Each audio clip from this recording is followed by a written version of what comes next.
পরম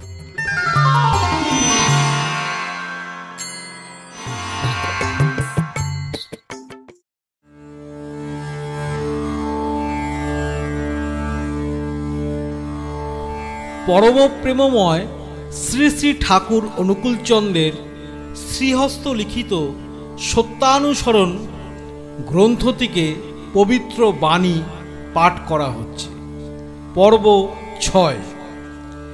এটা খুবই সত্য কথা যে মনে যখনই অপরের দোষ দেখবার প্রবৃত্তি এসেছে, তখনই ওই দোষ নিজের ভিতরে এসে বাসা বেঁধেছে।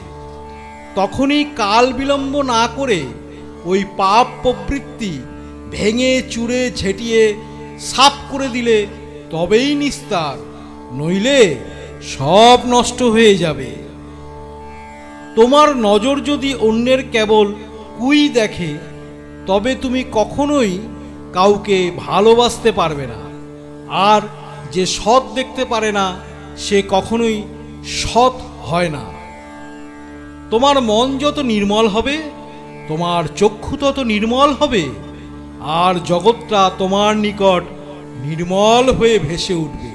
তুমি যাই দেখো না কেন, অন্তরের সহিত সর্বাগ্রে তার ভালোটুকুই দেখতে চেষ্টা করো, আর এই অভ্যাস তুমি মজ্জাগত করে ফেলো। তোমার ভাষা যদি কুৎসা কলঙ্ক জড়িতই হয়ে থাকে, অপরের সুখ্যাতি করতে না পারে, তবে যেন কারো প্রতি কোনো মতামত প্রকাশ না করে।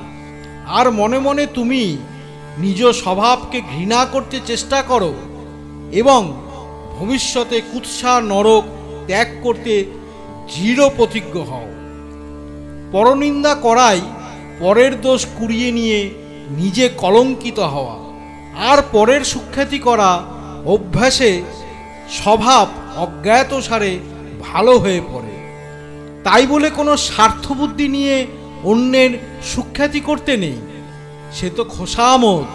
সেক্ষেত্রে মন মুখ প্রায় এক থাকে না, সেটা কিন্তু বড়ই খারাপ। আর তাতে নিজের স্বাধীন মত প্রকাশের শক্তি হারিয়ে যায়। বন্দে পুরুষোত্তমম। স্বস্তি স্বস্তি স্বস্তি।